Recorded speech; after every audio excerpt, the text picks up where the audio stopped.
오늘 말씀은 예수님의 비유입니다. 비유라는 것은 실제 있었던 일이 아니라 하나님께서 어떤 목적을 가지고 가르치시기 위해서 우리 주님께서 예를 들어서 하시면서 말씀을 해 주신 거죠. 어떤 임금의 혼인잔치 얘기인데 옛날 임금을 왕이라고 우리는 하죠. 그 왕이 아들이 결혼식이래요.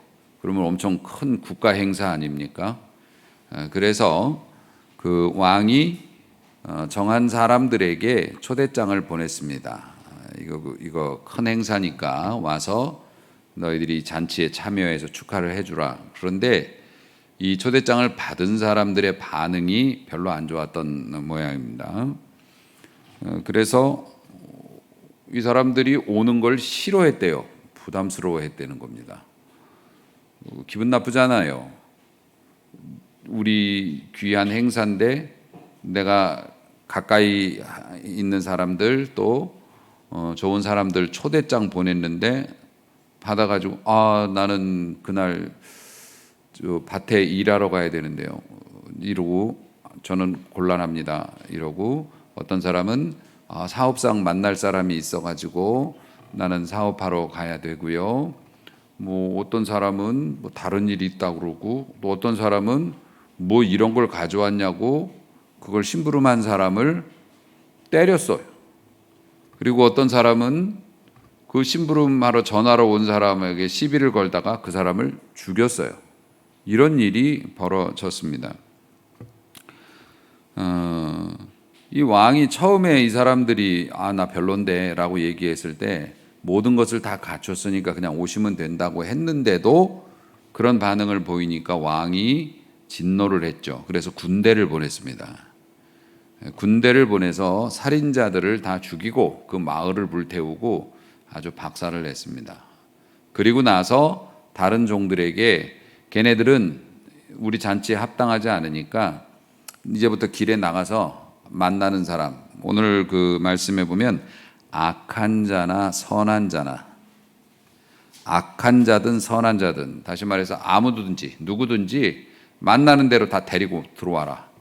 그래가지고 왕의 잔치 자리가 가득 찼다. 이렇게 이제 말씀을 주셨어요. 이게 누구한테 하신 말씀이냐면 당시의 종교 지도자였던 바리새인들, 대제사장들에게 하신 말씀이에요. 이스라엘의 역사를 말씀하신 거예요.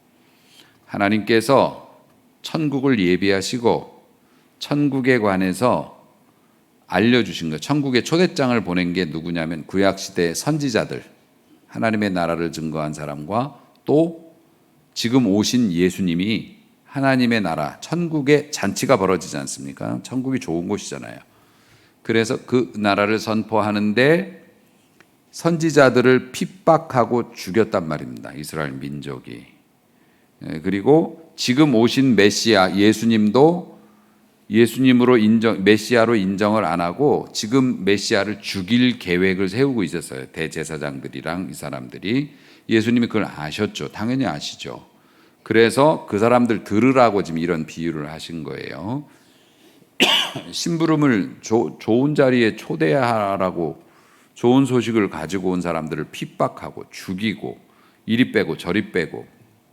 그런데 예수님께서 이런 말씀을 하시면서 나중에 지금 현재도 그 이스라엘 역사를 통해서 이루어졌었거든요. 그것이 뭐냐면은 이스라엘이 나라가 형성이 돼가지고 역사를 이루어 오면서 수많은 외침을 당했습니다. 우리나라처럼 일본 사람들이 막 우리나라 쳐들어오고 그랬지 않습니까? 그런 외침을 당해서 나라가 망한 게 몇 번이고 지금 이 말씀이 들려주는 상황도 로마한테 나라를 뺏겨가지고서 살고는 있지만 로마한테 주권을 빼앗긴 그런 시대를 살고 있었거든요. 그래서 주님이 이런 말씀을 하시는 거를 이 유대인들은 바로 알아들었어요. 하나님이 보내신 종들을 핍박하는 바람에 우리나라가 이렇게 어려움을 겪었다. 그리고 나서 예수님께서 말씀하신 내용이 길에 나가서 이제 아무나 데려와라 이렇게 된 거지 않습니까? 그 이야기는 이제 복음의 수혜 대상자가 유대인에게서 일반 이방 사람들, 우리 같은 사람들이죠, 타국으로 넘어갔다. 그래서 지금 교회에 와서 앉아 있는 분들이 여러분들이 그분들인 거예요. 유대인들이 거절했던 그 복음을 우리가 막 듣고 다 와가지고 여기 앉아 있는 거라고요. 이제 우리가 그런 사람들이 됐습니다. 그런데 임금이 이제 잔치자리에 사람들이 가득 찼으니까 막 다 들어오라 그래서 들어왔으니까는요. 와서 이제 어떻게 좀 잘들 됐나 그러고 와 보니까 그 중에 한 사람이 옷을 이상한 걸 입고 있었다는 겁니다. 그러니까 우리가 이제 말하는 흔히 드레스 코드라고 얘기하죠. 결혼식에 갈 때 드레스 코드가 사실 엄하지는 않지만 있죠. 그 흰색으로 입고 가면 욕 먹는다 그러잖아요. 신부가 흰색인데 네가 신부보다 눈에 더 잘 띄냐? 뭐 이런 이제 그런 거 있고, 장례식장도 드레스 코드가 사실 있기는 있죠. 우리나라는 이렇게 엄하지는 않지만 뭐 바쁘시면은 일상복을 입고 조문을 하기도 하지만 그렇다고 반바지에 슬리퍼 뭐 이러고 찍찍 끌고 가지는 않잖아요. 그래도 장례식이면 그런 정도의 드레스 코드인데 뭐 국가 만찬이라든지 아니면은 뭐 서양 같은 데에서는 그 드레스 코드가 안 맞으면은 입장 자체가 불가한 것도 있지 않습니까? 그 정도인데 여기는 어디요? 왕의 잔치란 말입니다. 그래서 왕의 잔치에 기본적으로 입고 들어와야 되는 옷이 있는데 이 사람은 아마 이상한 걸 입고 거기를 왔나 봐요. 그 정도 준비도 안 하고 초대한 사람이 왕이라는 걸 알았는데도 왔나 봐요. 그래서 임금이 물었죠. 너는 왜 딴 옷을 입고 여기 앉아 있냐? 그랬더니 이 사람이 대답을 못했대요. 그랬더니 임금이 내쫓았다는 겁니다. 묶어가지고 어두운데 내쫓아라. 천국에서 배제된 거예요. 자, 길에서 악한 자나 선한 자나 막 만나는 대로 다 데려와라. 그래갖고 우리가 됐다고 그랬지 않습니까? 그러면은 이 자리에 예수님이 오셔가지고 쓱 다니시다가 넌 왜 이런 옷을 입고 있지? 제가 왜요? 너는 왜 이런 옷을 입고 이 자리에 앉아 있는지 대답하라. 잘 모르겠는데요. 쫓겨난단 말입니다. 여기서 몇이나 쫓겨날까? 지금 원래 일반 드레스 코드라면은 그러죠. 어쨌든 그렇습니다.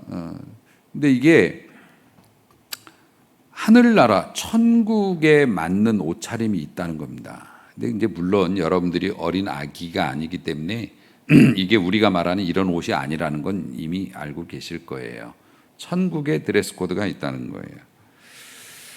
그리고 우리가 일반 잔치집에 갈 때는 뭐 되는 대로 뭐 예쁘게 꾸며 입고 막 가지만 하나님의 잔치 자리에는 그게 아니라는 겁니다. 그리고 왕의 권세가 지금 우리가 말하는 대통령하고는 좀 다릅니다. 지금 현재 민주국가에서의 대통령의 자리하고 옛날 왕의 자리하고는 이게 다르죠. 루이 14세는 유명한 말을 남겼죠. 짐이 곧 국가다. 이렇게 했어요. 내가 국가다. 내가 하는 모든 일은 국가의 일이고 뭐 그런 이야기를 남겼습니다. 우리나라 조선시대나 그 이전에 그 임금의 권세가 대단했죠. 상감마마 이러면서 죽여 주옵소서 뭐 막 이럴 정도로 신하들이 그랬습니다.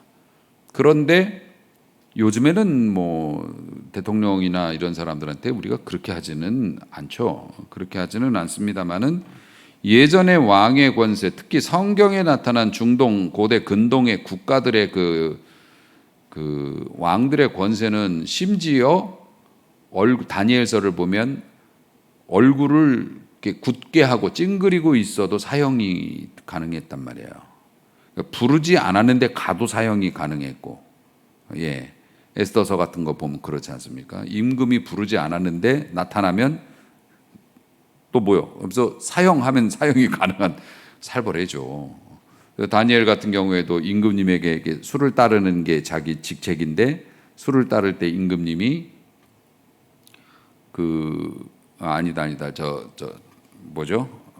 스룹바벨이나 뭐 그 시대 성전 할 때 술을 따르는 관원이었는데 너 얼굴빛이 왜 그러냐? 임금이 그런 말을 하는 바람에 이 사람이 죽는 줄 알았대잖아요. 얼굴에 슬픈 낯빛을 띠고 있으면 안 되는 거니까. 뭐 이런 일들이 있을 정도로 임금의 권세가 지엄했다는 말입니다. 그런 시대에 임금이 초대장을 보냈는데 안 와?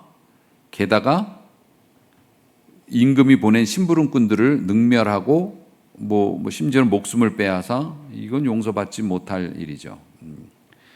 그런데 그 임금이 아무리 아무나 오라 그랬어도 그 잔치에 합당한 임금이 정한 옷이 있단 말입니다. 그 정도는 갖추고 왔어야 되는데 그것도 안 갖추고 와서 거기에 있었다. 그래서 쫓겨났다. 그러면서 오늘 성경이 뭐라고 얘기합니까? 청함을 받은 사람은 많아요.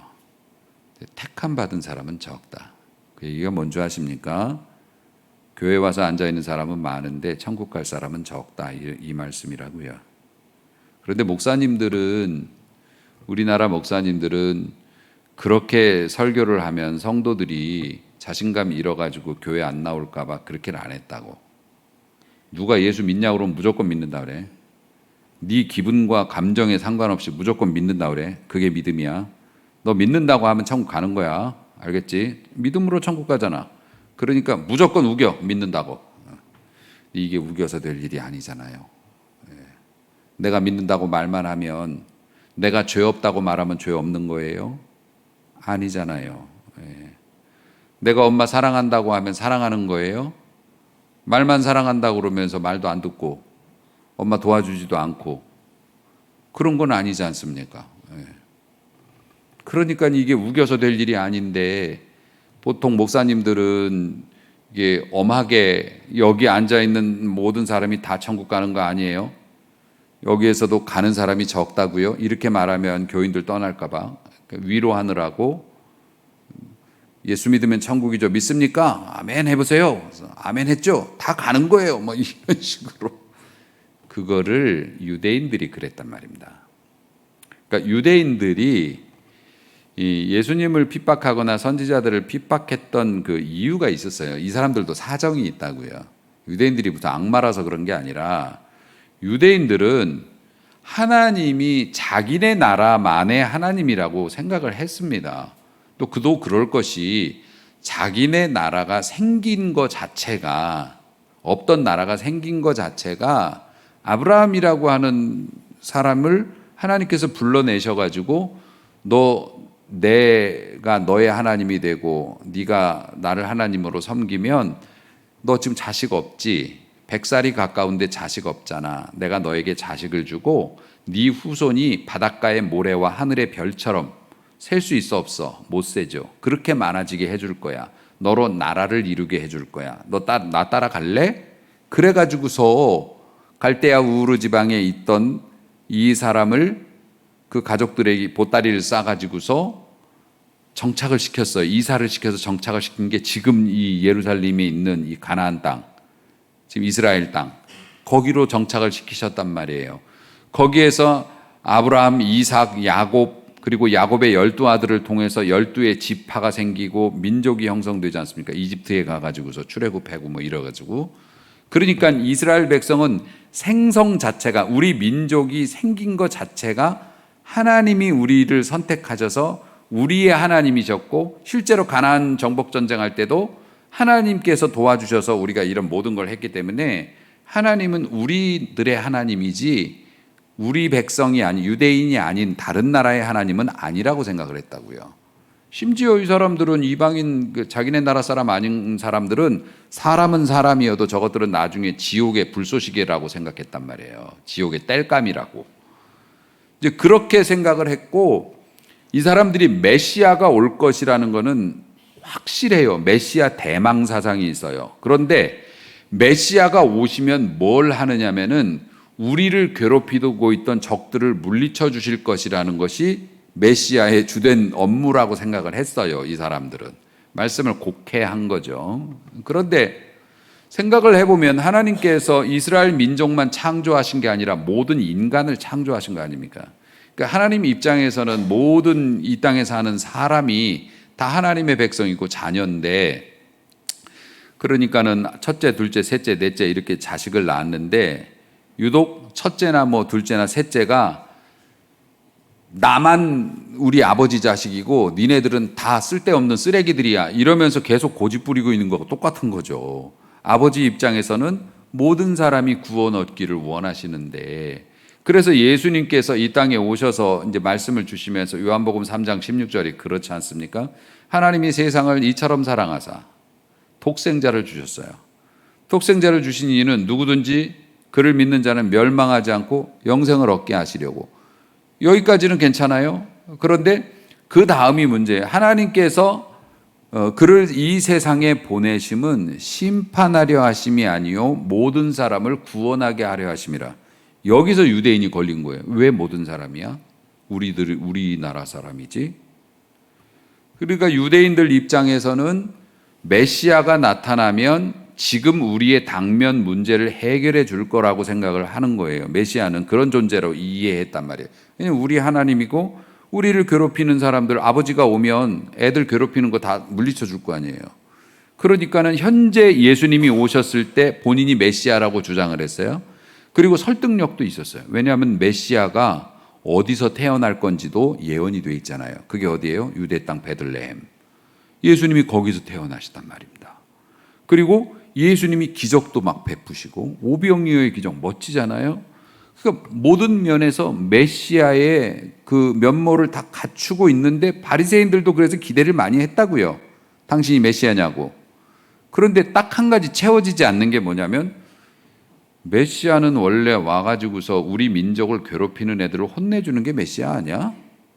근데 왜 로마인들하고 싸우지 않고 우리들한테 자꾸 뭐라 그러냐고. 하나님의 나라는 그런 게 아니라고 왜 자꾸 그런 얘기를 하냐고. 왜 우리 장사하고 우리가 성전에서 하는 일들을 방해하냐고. 메시아라면 당연히 우리의 당면 문제, 지금 우리가 로마 치하에 있으니까 로마를 물리쳐줘야지 되는 게 메시아인데, 그래서 예수님이 탈락된 거예요. 거기서 유대인들이 볼 때는 메시아라면 당연히 우리의 삶의 문제를 해결해 줘야 되는 게 메시아인데, 너는 생긴 것도 이상하게 거지같이 생겼고 제자들도 그렇고 맨날 하나님의 나라는 회개하라 뭐 이런 얘기만 하고 싸울 생각을 안 하니, 아무리 기적을 베풀고 뭐 예언과 맞아떨어졌다 해도 너는 진짜가 아닌 것 같아. 이래서 배척했단 말이에요. 그러니까 유대인들도 참 안타까운 거죠. 딱 한 얘기입니다.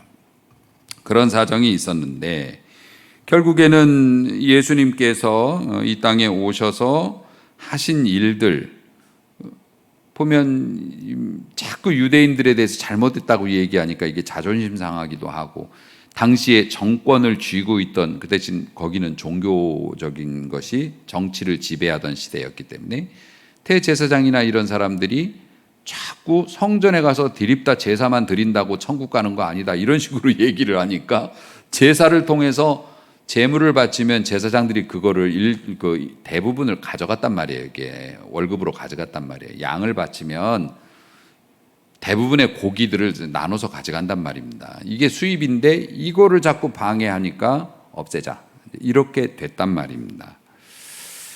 안타까운 일이죠. 그래가지고 어떻게 됩니까? 예수님을 거부했고 이스라엘 민족이 하나님의 그 본뜻, 하나님은 모든 사람을 구원하시기를 원한다라는 뜻을 안 받아들인 거예요. 너 가짜야. 왜냐하면 자기 확신이 너무 강한 거예요.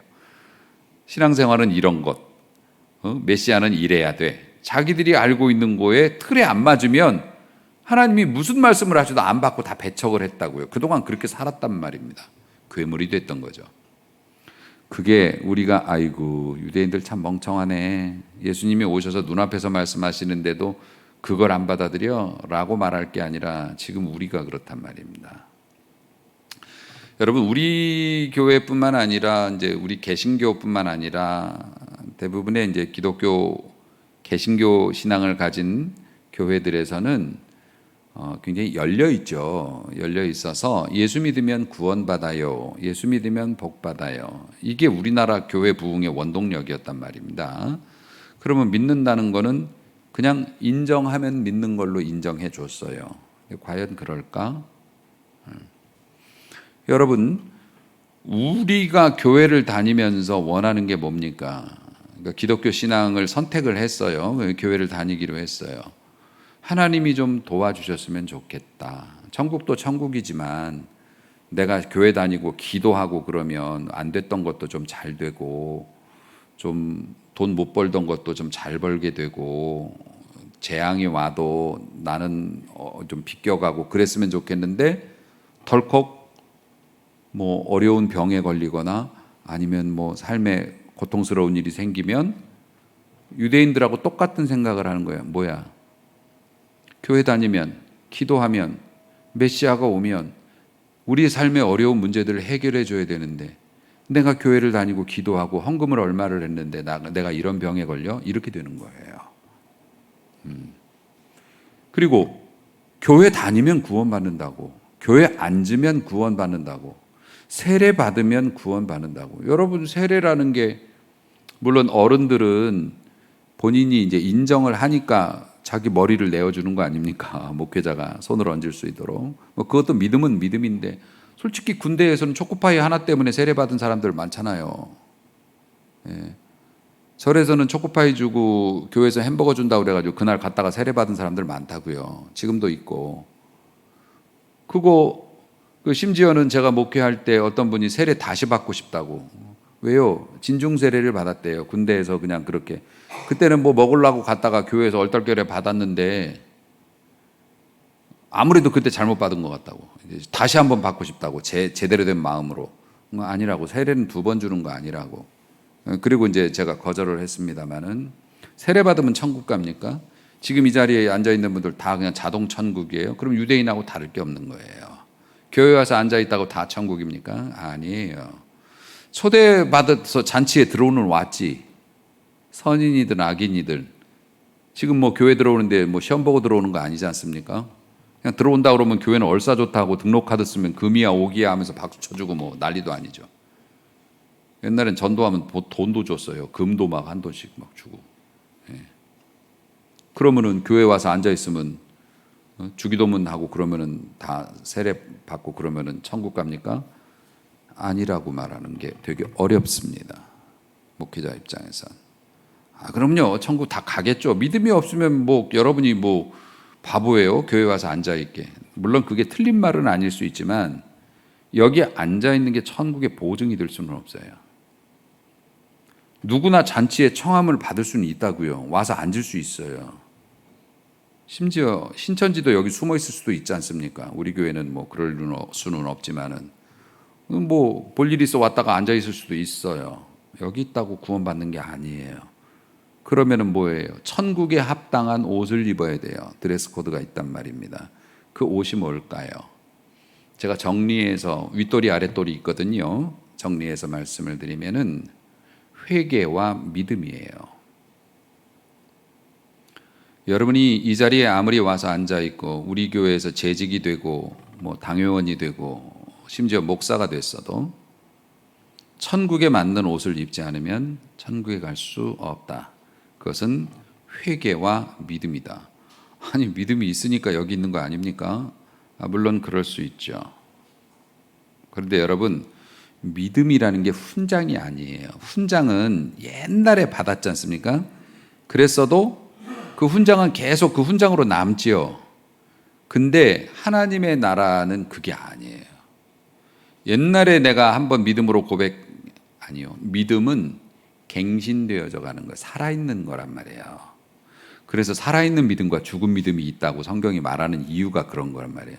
믿음은 믿음인데 쓸 수 없는 믿음, 죽으면 쓸 수 없지 않습니까? 쓸 수 없는 믿음이 있다고. 옛날에 내가 믿었던 흔적을 가지고 버티는 거예요.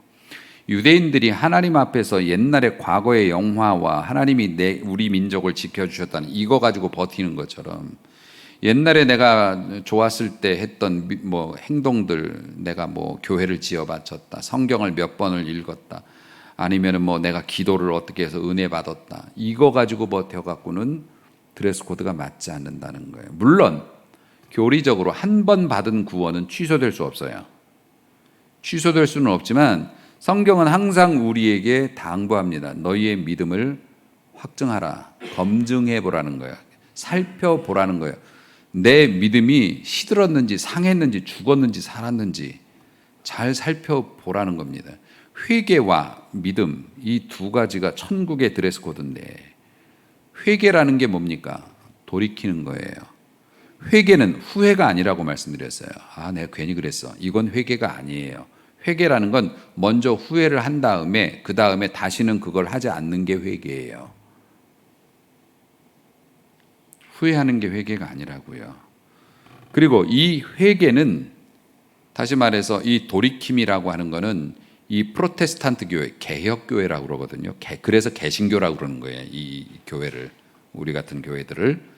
이게 종교 개혁에 기반해서 천주교에서 이탈되어서 나와서 이 땅에서 생성되어진 이 개혁 교회들, 개혁 교회들의 기본 정신이 회개와 돌이킴이에요. 내가 종교적인 업적을 아니면 내가 종교적인 지위를 내가 어떤 사람이든지 간에 오늘 성령이 내게 말씀하시면 돌이킨다. 무엇이든지 개혁할 수 있다. 개혁할 용의가 있다. 이게 천국의 드레스 코드란 말이에요. 바리새인들은 우리가 전통이 있고 지켜온 종교적인 규례가 있는데 아주 가만히 좀 있어요. 하나님이고 예수님이고 지금 우리가 이거 제사하고 있잖아요. 하나님이 오셔가지고 그거 그렇게 하는 게 아닌데 저리 가라고요. 지금 제사를 지금 우리가 수천 년 동안 해왔던 이 제사를 어디서 감히 이런 꼴이 난단 말이에요. 그런데 개신교는 그래서는 안 된다.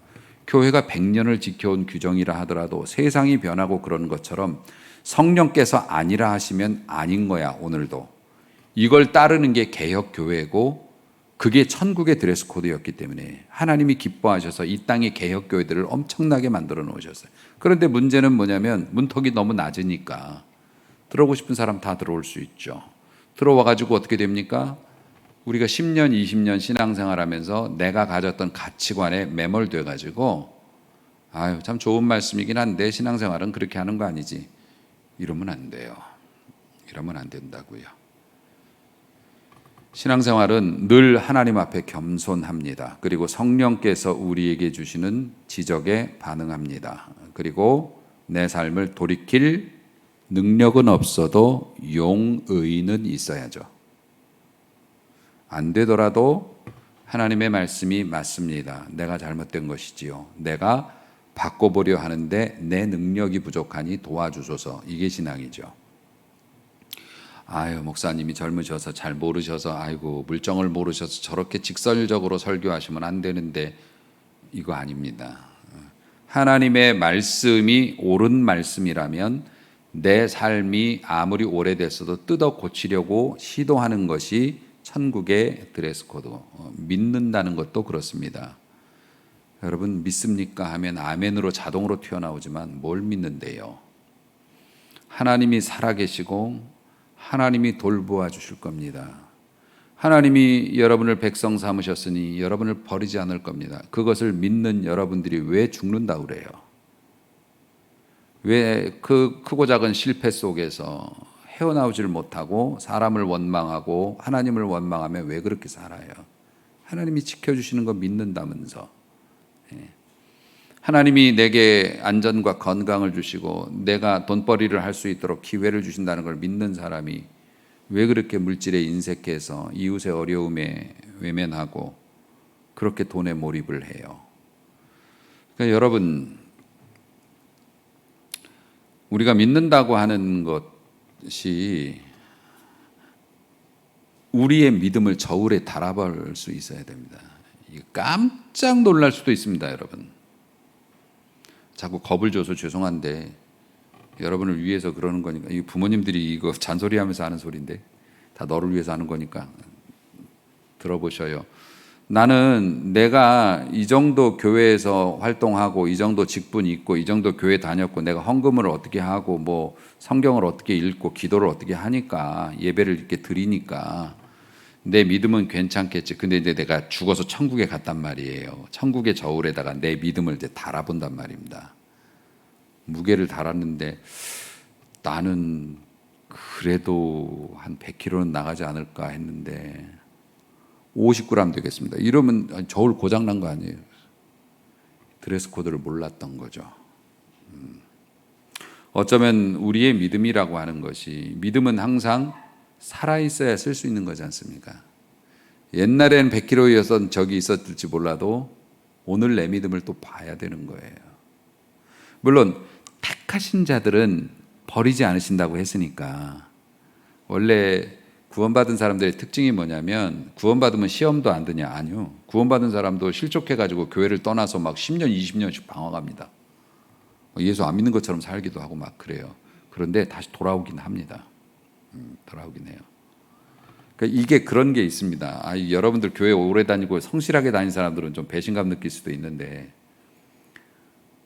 그 주인이 농장에서 품삯으로 일당을 주면서 사람을 고용한다잖아요. 그래서 아침 9시에, 아침 6시에 사람 데려오고, 아침 9시에 데려오고, 낮 12시에 데려오고, 우리나라 그 노동하시는 분은 4시 반이면 퇴근이거든요. 근데 대신에 그분들은 아침 7시, 6시부터 와서 일한다고요. 그러니까 뭐 4시 다 돼가지고서 일꾼을 데려와가지고서 이제 일을 이제 했어요. 그날 저녁에 이제 마치고 나서 이제 품값을 정산하는데 아침 6시에 온 사람 10만 원. 그래요? 그러면 10만 원 받은 사람들이 받으면서 쟤는 저 오늘 4시 오후 뭐 4시 30분에 일이 끝인데 30분 전에 왔으니까 한 5천 원이나 받겠네. 근데 걔도 10만 원을 받는 거예요. 그러니까 아침에 온 사람이 열받지 않습니까? 아니 나는 아침부터 와서 해서 10만 원이고 쟤는 끝나기 30분 전에 왔는데 똑같이 돈 줍니까?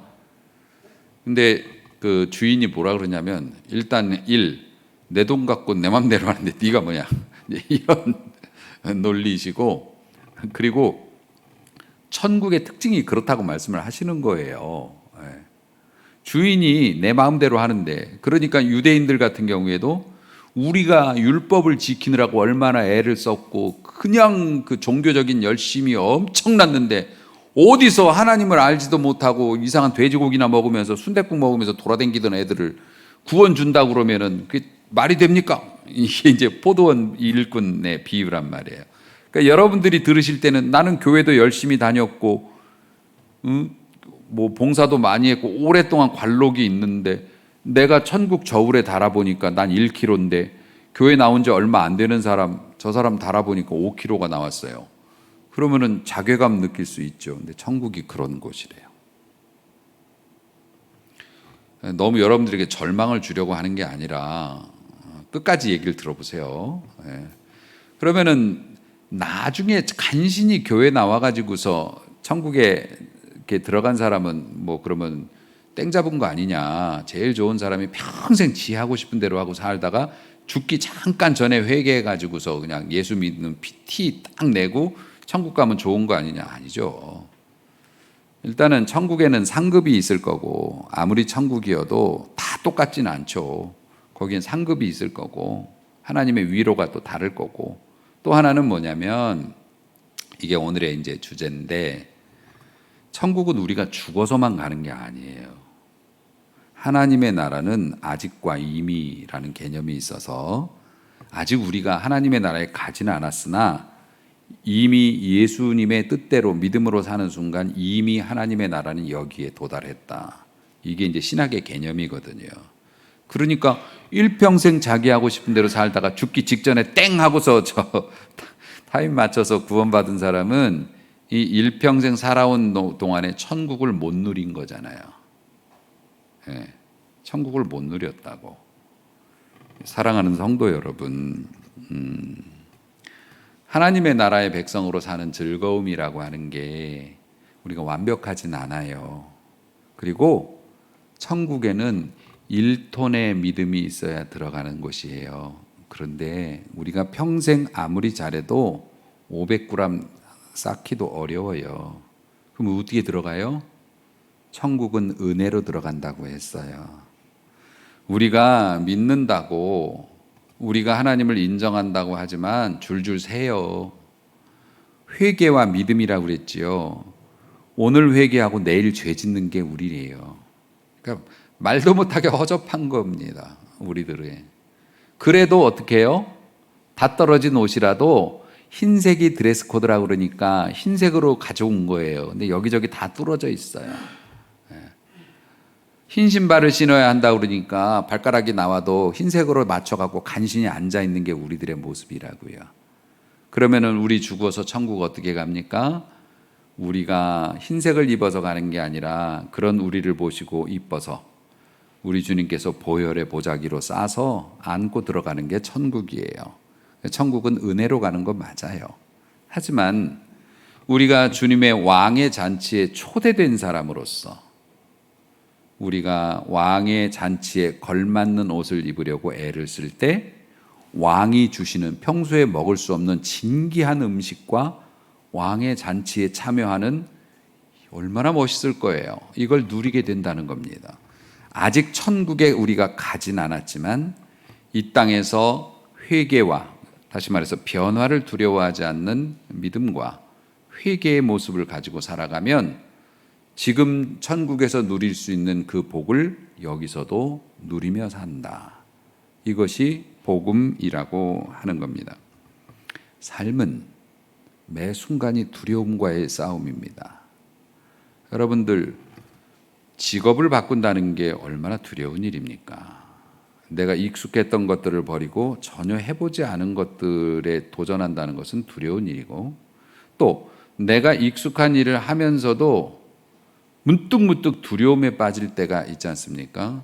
내가 막 회사에서 계산을 하는 업무를 하는 사람인데 막 하다가도 혹시 공 하나 잘못 입력해가지고서 발주를 잘못 내거나 아니면은 뭐 주식 같은 거 거래하는 내가 직업이 그건데 공 하나 잘못 눌러가지고서 잘못된 걸, 이런 두려움에 빠지지 않는 사람이 어디 있겠어요. 삶은 두려움과의 전쟁이에요.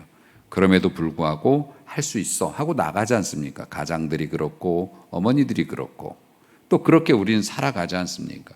내가 원해서 이런 거를 어떤 일을 하기도 하지만 우리가 애 낳는 것도 그렇고 다 떠밀려서 하는 것도 있어요. 그렇죠? 그냥 어쩔 수 없이 그냥 받아들이고 그냥 으악 하면서 하는 겁니다. 또 해요. 네. 못할 때도 있지만 하나님께서 도와주시는 삶이라는 게 그런 두려움과의 싸움에서 나 홀로 버려두지 않으시고 하나님께서 내가 너를 도우리라, 내가 너와 함께하리라. 그러면서 우리는 어떻게 해요? 가나안 정복 전쟁을 치르는 겁니다. 그게 이 땅을 천국으로 살아가는 사람들의 삶의 모습입니다. 사랑하는 성도 여러분, 그러므로 왕의 초청을 받은 여러분들이 합당한 삶을 살기를 원한다면 천국에 맞는 드레스 코드를 갖추시라는 겁니다. 그것이 무엇이라 말씀드렸습니까? 변화를 두려워하지 말라. 왜냐하면 하나님이 함께 하시니까. 이게 믿음이라는 거예요. 회개와 믿음. 돌이키는 것을 두려워하지 말라. 내려놓는 것을 두려워하지 말라. 모르면 몰라도 알면 순종하라. 순종하면 하나님이 책임져 주신다. 오후 예배 때 제가 한나에 관해서 사무엘 선지자의 어머니 한나에 대해서 설교할 거예요. 한나가 하나님에게 서원을 하고 응답을 받는데 그 응답받은 비결이 그거예요. 한나는 자식이 없어가지고 고통당하면서 아들을 낳게 해달라고. 그런데 아들을 낳게 해주면 하나님께 바치겠다고 그래요. 사람들은 미쳤다고 그러죠. 하나님께 바칠 아들을 왜 달라고 그래? 하나님께 바쳐버릴 아들을 왜 달라고 그러냐고. 근데 한나는 내가 하나님께 기도해서 아들을 받고 아들을 하나님께 바치면 하나님께서 그 아들을 알아서 축복해 주실 거야. 나는 그걸 믿어. 결국 한나가 그렇게 해서 아들을 얻고 사무엘이라는 아들을 얻어서 성전에 맡겼을 때 사무엘은 나라를 뒤집는 놀라운 역사와 능력을 가진 위대한 선지자로 성장합니다. 믿음은 그런 것이다. 비록 사람들이 뭐라 할지라도 내가 믿는 바를 삶으로 옮기고 너 그렇게 해가지고서 어떻게 먹고 살래? 하나님께서 믿음을 지킨 나를 서운하게 대하시지 않을 거야. 거기서 천국의 문이 열린다. 사랑하는 성도 여러분, 각박한 광야 같은 세상이기도 하지만 숨어있는 천국이기도 합니다. 이 땅은. 그래서 이 땅은 잔인하지만 아름다운 곳이죠. 어떤 삶을 선택하시겠습니까? 천국에 맞는 옷을 입으시고 회개와 변화와 믿음을 가지고 하나님께서 주신 이 세상에서 기가 막힌 역전의 은혜를 누리는 승자로 살아가시기를 주의 이름으로 축복합니다. 기도합니다.